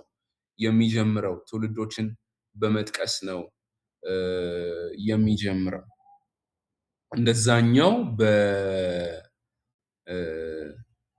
በቢግኒንግ ብሎ ወይንም ደግሞ ቢግኒንግ ብሎ የመጀመሪያውን ተርም ወስዶ አይደለም የሚጀምረልን ግን ስቶሪውን ኮንቲኒቲ እንዳለው እንድትረዱ ነው እዚህ ጋር ይህን ሀሳብ ያነሳሁት። Exodus, Leviticus and Numbers function as a covenantal document because it starts, the foundation of the covenant was in Genesis with Abraham, Isaac and Jacob, and the documented covenant part 1 is Exodus, Leviticus and Numbers, and the second part, covenant renewal, which is in Deuteronomy. So covenant renewal, Deuteronomy serves as a covenant part 2, which marks the covenant renewal as a new beginning. So this historical flow, the narrative starts in Genesis, extends through Exodus, and it ends up to the Second Kings, which is an exile. Exile starts when the nation of Israel is this historical account is running from Genesis to Second Kings, and which is also in Chronicles that you see in the Bible. The authorship and the purpose, author and mediator, Moses is presented as a covenant mediator and the author of Exodus narrative. It starts, as I said, with the birth of Moses, and also with the slavery in Egypt. And God calls Moses, and the Exodus starts. And the 80 years of Moses' life from slavery to deliverance, bringing the nation of Israel from slavery to deliverance, narrated in the book of Exodus.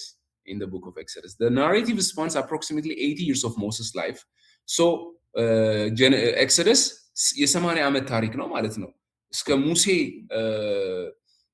ሙሴ አገልግሎቱን ጀምሮ በሲና ምድረ በዳ ላይ ሄደው ያለፉበትን approximately 80 years of Moses' life። አሁን ሙሴ የመጀመሪያውን 40 ዓመት እንዴት እንዳሳለፈና 40 ዓመት በሲን ምድረ በዳ ከደረሱ በኋላ ነው እንደገና 40 ዓመት ሌላኛው የጉዞ ምናየው የእንትኑን በምድረ በዳ ላይ ተንከራተቱበትን ታሪክ ምናየው። So the primary purpose is to explain how Israel became slaves in Egypt and how they were delivered from Egypt from oppression. What's its theological content? It reveals God's name. In the first time that God's name is publicly mentioned by God himself, when Moses asked, who sent me that I will tell the people? And he said, I am sent me.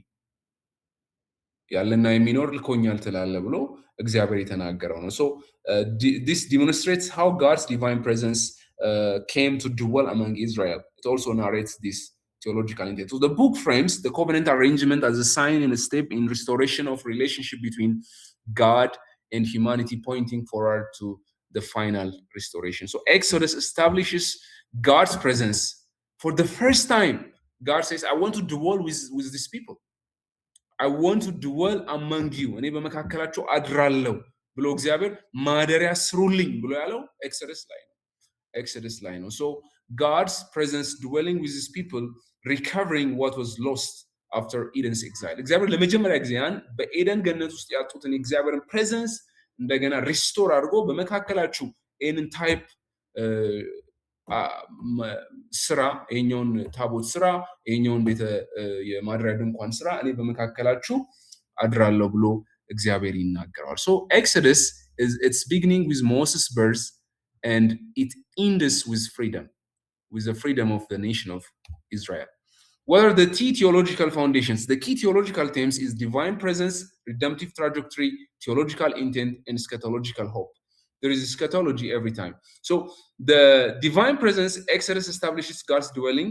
As I said earlier, the tabernacle and the ark of the covenant are the symbols of the presence of God. The redemptive trajectory, the book frames the covenant arrangement as a sign and a step in the restoration relationship between God and humanity.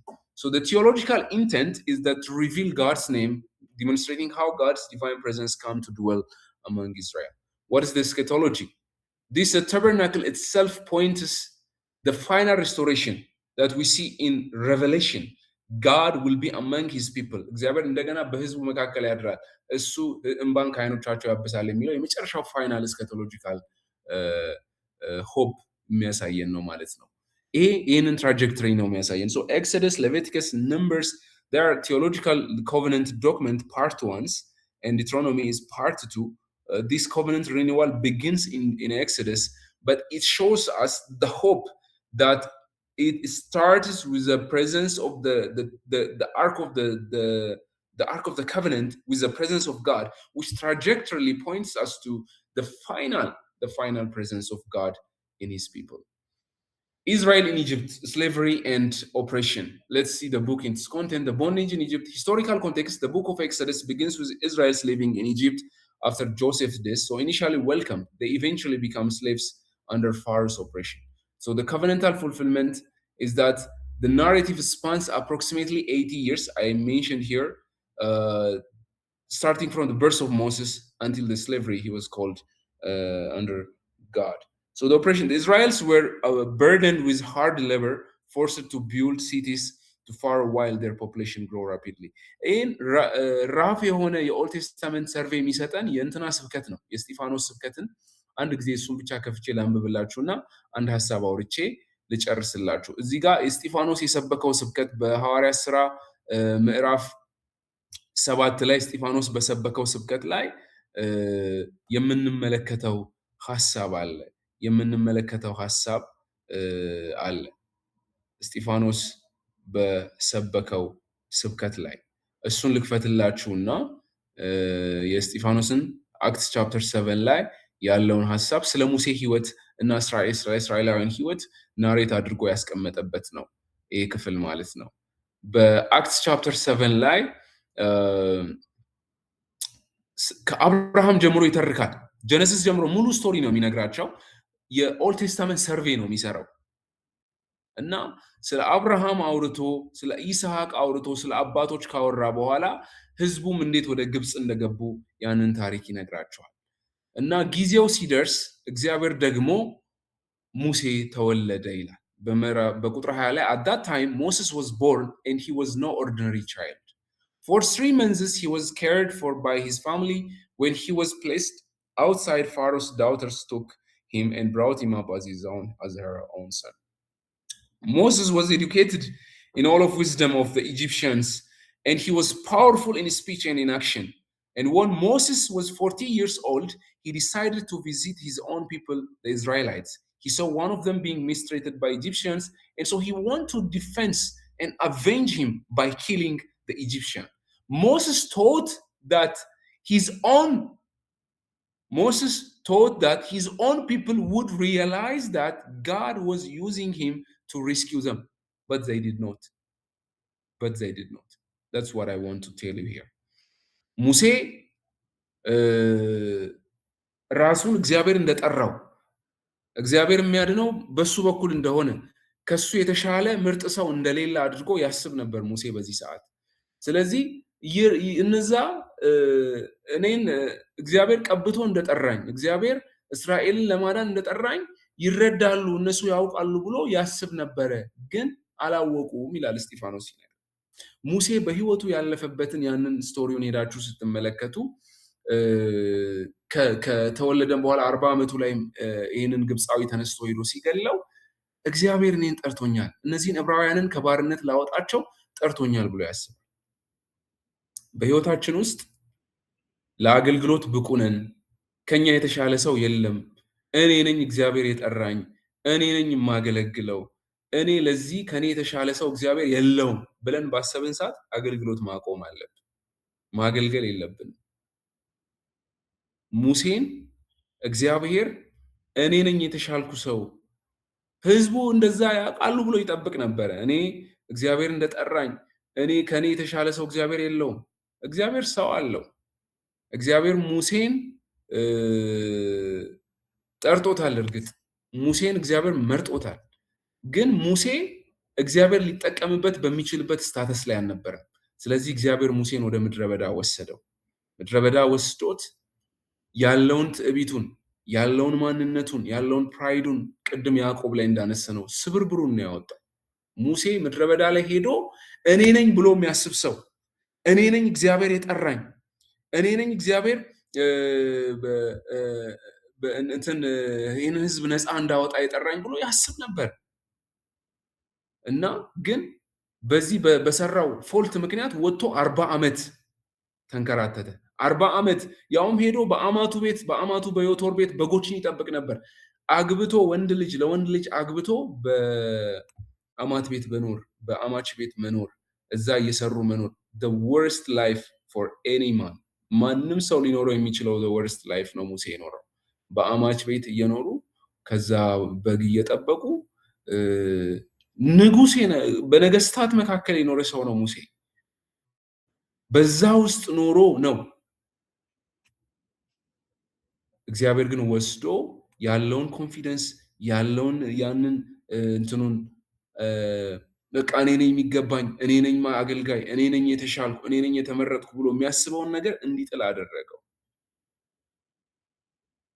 ትሁት ይላል መጽሐፍ ቅዱስ ሄዳችሁ ስታነቡ በምድር ላይ እንደ ሙሴ አይነት ትሁት የለም ይላል መጨረሻ ላይ እግዚአብሔር ሰርቶት እግዚአብሔር ቀይሮት እዚህ ጋር ቁጥር 30 ላይ ሄዳችሁ ስታነቡ እስጢፋኖስ ሲናገር after 40 years had passed 40 ዓመት 4 ወር አይደለም 1 ዓመት አይደለም ሄዶ በአማቱ ቤት የኖረው 2 ዓመት አይደለም አይ 1 ወር እንኳን ሰርቶ ተለውጦ ወጥቶ በራሱ መኖር አይደለም የጀመረው 40 ዓመት ሄዶ እዛ ኖሯል after 40 years had passed an angel appeared to Moses in the flames of burning bush in the desert near Mount Sinai when he saw this he was amazed at the sight and he went over to get closer look and he heard the Lord say I am the God of your father the God of Abraham Isaac and Jacob Moses trembled with fear and did not dare to look and the Lord said to him take off your sandals for the place where you are standing is holy ground I have indeed seen the oppression of my people in Egypt and I have heard their groaning and I have come down to set them free now come and I will send you back to Egypt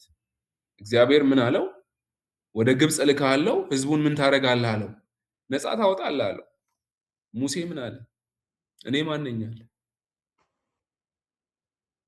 ሄዳችሁ Exodus chapter 3 chapter 4 chapter 1 3 4 1 chapter 2 chapter 3 ላይ ሄዳችሁ ስታዩ ሙሴ ከኔ ሌላ የተሻለ ሰው የለም ብሎ ነው የሚያስበው እኔ ነኝ ብሎ እዚህ ጋር እስጢፋኖስ እንደገለጸው ህዝቡ እንደውም እስኪረዳ ይጠብቅ ነበር እግዚአብሔር የጠራኝ እኔ ነው ብሎ ግን እዚህ ጋር እግዚአብሔር ከሰራው ካስተካከለው በኋላ he became a humble person I don't deserve አለ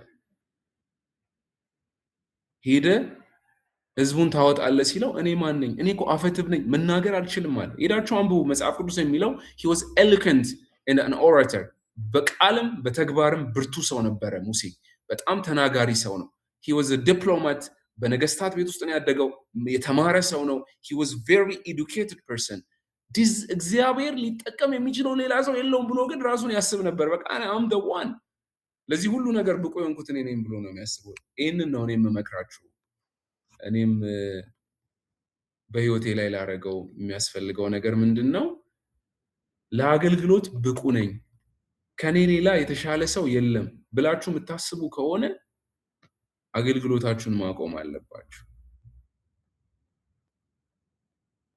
እኔ እግዚአብሔር ለዚህ አገልግሎት ከጠራኝ I don't deserve እኔ ብቁ ሰው አይደለሁም ብዬ ካሰብኩኝ እግዚአብሔር ይጠቀመኛል በሙሴም ህይወት ውስጥ የሆነው ይሄ ነው ለ40 ዓመት መከራ አይቶ ህይወቱን ያን ሁሉ ተንከራቶ መጨረሻ ላይ ተሰርቶ ሙሴ he became a humble person he became ለእግዚአብሔር የሚጠቅም የክብር ዕቃ ነው የሆነው እኔ ማን ነኝ ብሎ ነው የፈራው ግን እግዚአብሔር በእርሱ ህይወት ውስጥ የሰራውን ነገር የምናውቀው ነው ያንን ህዝብ መርቶ ትልቁን ኤክሰለስ የመራ ሰው ነው he's a type of Christ ኢየሱስ ክርስቶስን በህይወቱ በኑሮ በአገልግሎቱ ሪፕሬዘንት ያደረገ ሰው ነው ሙሴ በእስራኤል ታሪክ ውስጥ ሙሴ በመጽሐፍ ቅዱስ ታሪክ ውስጥ ባለፈውም ኦልድ ቴስታመንት ላይ አይተናል ከተደገሙ ትልቅ ስሞች ውስጥ ሙሴ ነው አዲስ ኪዳን ላይም ብሉይ ኪዳን ላይም ሙሴን በተደጋጋሚ እናገኘዋለን ይሄንን ከያዝን ክላሳችንን እዚህ ጋር እናቆማለን እንዳይረዝምብን ኤክሶደስን ነገ እንጨርሰውና ሌቪቲከስንም የተወሰነ ምንድነው ነምበርስ ሌቪቲከስን የተወሰነ ራፍሊ ለማየት እንሞክራለን ግን ሜጀር ቴሞቹን ነው ከዚህ በኋላ የምናየው ሜጀር ቴሞቹን እያንዳንዱ ዲቴይል ስቶሪውን እየገባን ባናይም ግን ጠቃሚ የሆኑት በደም ማየት ያለብን ሐሳቦች ሲኖሩ ብቻ እያቆምን እያነበብን እናያለን ነገር ግን ኤክሶደስ ላይ ሜጀር ቴሞቹንና ሌሎቹን ሐሳቦችን ነገ እናጠቃልላለን ጥያቄ ካላችሁ አሁን መጠያየቅ እንችላለን ግን ጥያቄ ከሌላችሁ እዚህ ጋር እናቆምና ጸልየን እንጨርሳለን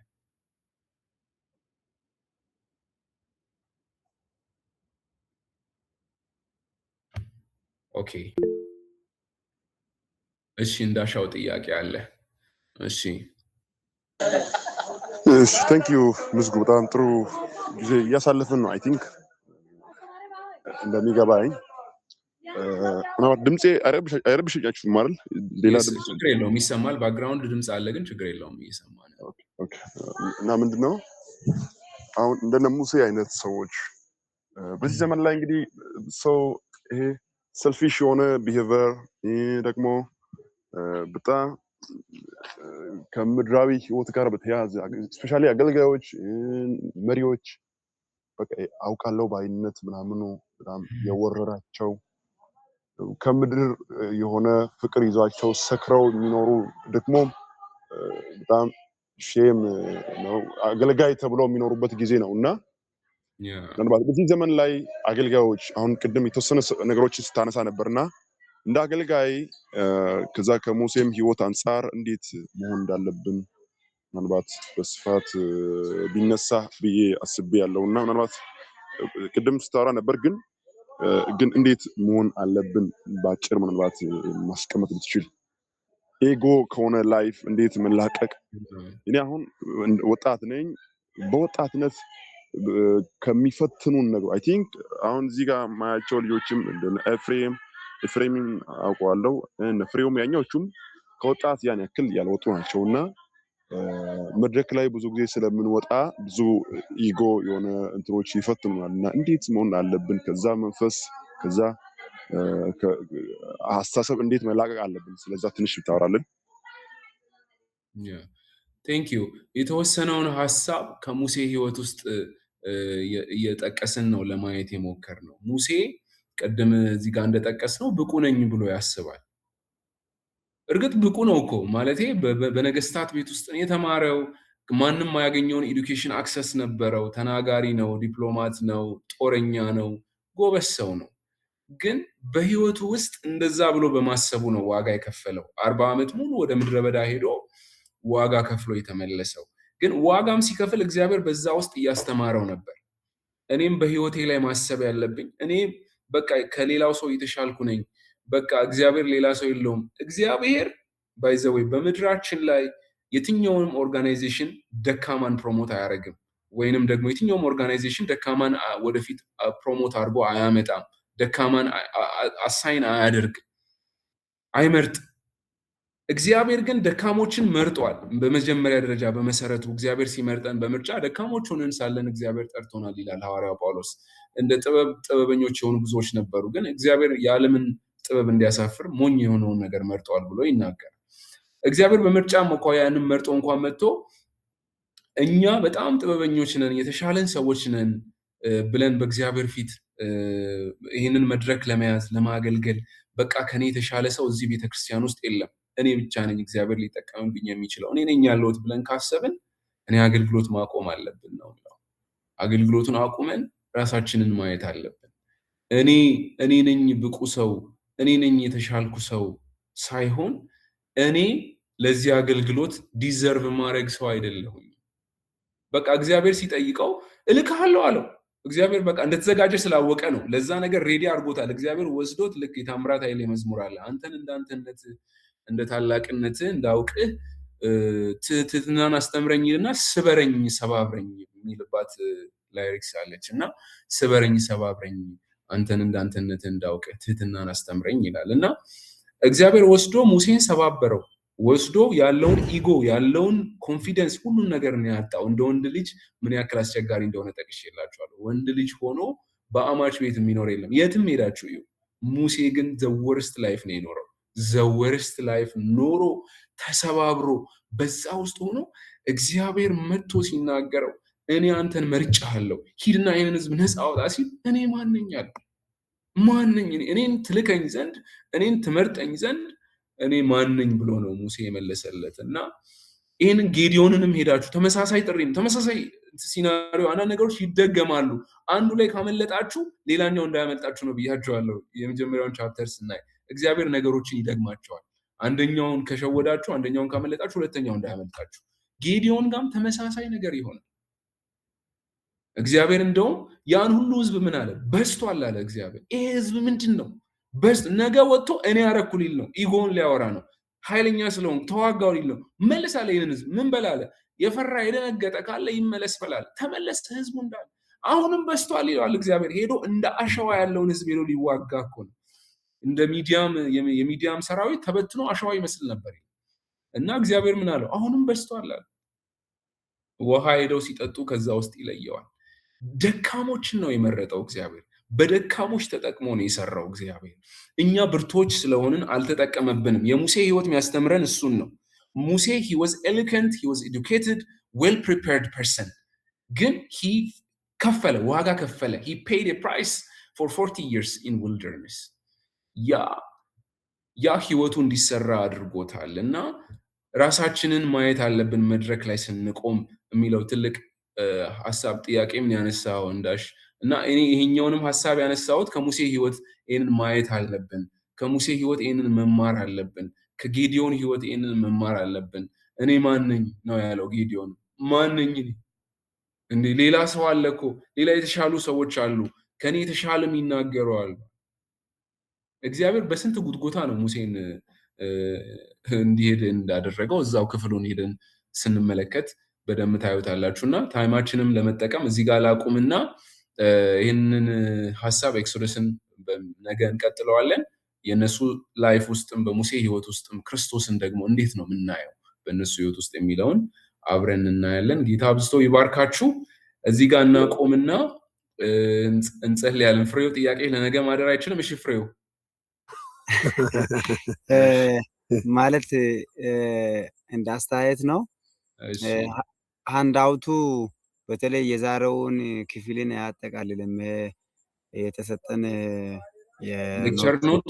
ሌክቸር ኖቱ እና በጣም ቅድም ወንድማችን እንዳነሳው ሐሳብ በጣም መሰረታዊ ስለሆነ ለአገልግሎታችንም ለህይወታችንም በጣም ስለሚጠቅም ቀጣዩ ሌክቸር ኖትም አታች ቢደረግልን የሚል አስተያየት ነው ያለኝ። እሺ ችግር የለውም። ሌክቸር ኖትም ይሄ እንትኑን እዛ ላይ የለቀኩት ነው የመሰለኝ፣ ቼክ አደርገዋለሁ። ሙሉ ቻፕተር ነው ወደ 40 ምናምን ገጽ የለቀኩት ነው የመሰለኝ። 100 ምናምን ገጽ ነው ሌክቸር ኖት ዝም ብዬ እንትን ያለው። ግን ፓወርፖይንቱንም ከፈለጋችሁ ፓወርፖይንቱን ወደ ፒዲኤፍ ኮንቨርት አድርጌ እዛ ላይ አስቀምጥላችኋለሁ። እሱ ማየት ስላላችሁ ኖቱ ሌክቸር ኖቱ 26 ኦኬ 26 ገጽ ነው። 26 ገጽ ብቻ ነው ያለው። ቼክ አድርጌያለሁ። በቃሽ። አይ እኔ ወደ 60 ገጽ ያለውን ኖት ያስቀመጥኩ ነው የመሰለኝ። እሱን ዛሬ ማታ እንትን እልላችኋለሁ። ኦልድ ቴስታመንት ሰርቬይ ባይ ዘ ዌይ በጣም በልኪ ነው፣ ሰፊ ነው። ብዙ ጊዜ ኮርሱ ይጀመርና አያልቅም። እዚህም በአካል ወይ ትንቢት ላይ ተደርሶ ምናምን ይቆማል። ግን ከቨር ለማድረግ ነው የምሞክረው። ብዙ ጊዜ ሙሉን ከቨር አደርገዋለሁ። መጨረሻ ላይ የተወሰነ ያስሮጠናል። ግን አሁን ባለንበት ፔስ ጥሩ እየሄድን ያለ ነው። አሁን ጀነሲስን እነዚህ ፋውንዴሽናል የሆኑትን ከጨረስን ሌሎቹ በጣም ኢዚ ናቸው። አንዴ ፋውንዴሽኑን ካስቀመጥን በኋላ እነዛን ክፍሎች እያየን ከቨር እያደረግን እንሄዳለን። ዛሬ ማታ ሌክቸር ኖቱን አስቀምጥላችኋለሁ። እዛ ለማድረግ እሞክራለሁ። እዚህ ጋር እናቁምና እንጸልያለን። እስቲ አንድ ሰው በፈቃደኝነት የሚጸልይልን ሰው ወይ ስም ልጥራ መሰለኝ። እሺ ፍሬው ጸልይልን። ቴንክ ዩ። ብዙ ጊዜ አማን ነኝ። አማን። እሺ አማን ጸልይልን። እሺ እንጸልይ። እሺ የሰማይ አምላክ እግዚአብሔር ሆይ ይሄንን ሐሳብ በመምህራችን ውስጥ አስቀምጠህ እኛም ራሱ ይሄ ሙሴ የጻፈውን መጽሐፍ ውስጥ ያለውን ያልተረዳውን እግዚአብሔር ሆይ በሱ በኩል ሆነ እንድታበራልን እንዲያብራራልን መንፈስን በክርስቶስም ውስጡ ላይ እንድትጨምርልን በክርስቶስም እንጸልያለን። እኛም ደግሞ ሰምተን እግዚአብሔር ሆይ ለብዙ ትውልድ ማብራሪያ እንድንሆን አስተማራችን ለኛ ማብራሪያ እንዳደረከው ለብዙዎች ባለመፍትሄ ማብራሪያ ሆነን ብዙዎችን እግዚአብሔር ሆይ በዚህ ሐሳብ ውስጥ ብዙ እግዚአብሔር ሆይ የሰማነው ነገር ስላለ የተረዳነው ነገር ስላለ አሁንም ያልተረዳነው እንድንረዳ ብዙዎችን እንድናስረዳ ለብዙዎችም ለተማሪዎችም አንተ ጌታ መንፈስ ቅዱስ ሆይ አቅም ጉልበቱንልን እኛ አንተን የሚፈራ ልብ ስጠን። አሜን። ሰዎች አንተን በሚረሱበት ሰዎች አንተን በማያምኑበት ሰዎች ሁኔታ ጋር ተቀያይሮ የእግዚአብሔርን ቃል በሚጥሉበት ጊዜ ላይ ሁኔታም ሳንፈራ የሚመጣው ወንጌል የሚያስጥል ነገር ሳንፈራ እግዚአብሔር ሆይን በሰማነው ከሙሴ ከእንትና ያለውን ነገር ከሰማነው ይሄንን ሐሳብ እግዚአብሔር ሆይ ምድሪቱ ላይ እንድናራምድ መንፈስ ሁሉ በውስጣችን ዝናብ ምሕረትን እንደሚያረጥብ መንፈስ ያረጥበን። አሜን። ይህን ሐሳብ እግዚአብሔር ሆይ ለሰዎች እንድናደርስ አቅም ጉልበት ስጠን። የወንጌል አደራ አለብን። መምህራችንም የወንጌል አደራ ስላለበት ነው የሚያስተምረው። ብዙዎች እግዚአብሔር ሆይ ምቾታቸውን እግዚአብሔር ነህምያ አርጤክስስ ቤት ምርጥ ቦታ ተሰጥቶለት ኢየሩሳሌም ሲፈርስ ኤርምያስ አልፈልግም ብሎ እግዚአብሔር ሆይ ስለወጣ ይሄ ምድር የተቃጠለች ይሄ ነገር የሆነ ያለ ኢየሩሳሌም ውስጥ ያለውን ነገር ለማስተካከል ጌታን ስለጠየቀ ስለጸለየ እግዚአብሔርም አቅም ጉልበት ስለሆነ አመፀኛውን ስላስረከበለት እንጸልያለን። ምድራችን እግዚአብሔር ሆይ ኢትዮጵያ ብትተረማመስም በጦርነት ብትተረማመስም ይሄንን ሰምተን እግዚአብሔር ሆይ የሀገራችን አጥር በመንፈስ እንድንሰራ አቅም ጉልበት ስጠን። አሜን። መንፈስ የተመታ ይሁን። አሜን። አስተምረን። አሜን። እንሰማለን። አሜን። ኢየሱስ ድንቅ ስም አሜን። አሜን። እሺ ቴንክ ዩ ሁላችሁም ተባረኩ። ደህና አደሩ። ነገም ተባረኩ። ምናልባት ሶሪ ምዝጉ አንድ ካላስቸገርኩ ችግር የለም። እንትኑን አሁን ነገ ከሰዓት አለን አይደል? ክላሱ 11 ሰዓት ላይ ነገ ማለቂያ ቀን ነው የዚህ ሳምንት። አዎ ኦኬ ሶሪ። እሺ ይቅርታ። እሺ ቴንክ ዩ።